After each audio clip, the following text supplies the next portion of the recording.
In today's video, I'm going to teach you how to use synced tables in Airtable. By the end, you'll know how to publish a view from one base and keep it up to date in another, creating a clean, reliable source of truth across teams without duplicating work. Start by heading to Airtable and signing in. Open the base that contains the table and view you want to share. Think of this as your source. Whatever you make visible in this view is what will be sent to the destination base. It's a great idea to tidy the view first. Show only the fields you want to expose and apply filters if you need to limit which records are included. In the top right, open the Share and Sync menu. From there, choose Sync Data to another base. This opens the Sync Setup panel for the current view. Enable the option that allows data in this view to be synced to other bases. Remember, Airtable syncs the view exactly as configured. Hidden fields won't sync, filtered out records won't sync, and the field order will carry over. That gives you precise control and also helps you protect sensitive data by simply hiding it from the view.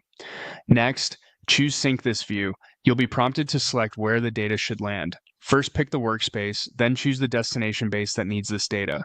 Make sure you have at least creator or editor access in that destination so you can add a new table there. When prompted, create the table in the destination base. You'll see a confirmation to proceed. Go ahead and create the table to finish the setup. Airtable will build a new synced table whose fields mirror the visible fields in your source view. You don't have to map anything manually, it follows the view's structure. Finally, click Sync Now to pull the first set of records into the destination. You'll see the rows appear along with a synced status indicator. Going forward, updates to the source view will flow automatically to the sync table. Keep in mind, sync tables are read only in the destination. If you need to change field definitions or data, make those edits in the source base and they'll propagate. If you do need local fields for notes or lookups in the destination, add new fields alongside the synced ones. Airtable keeps them intact during updates.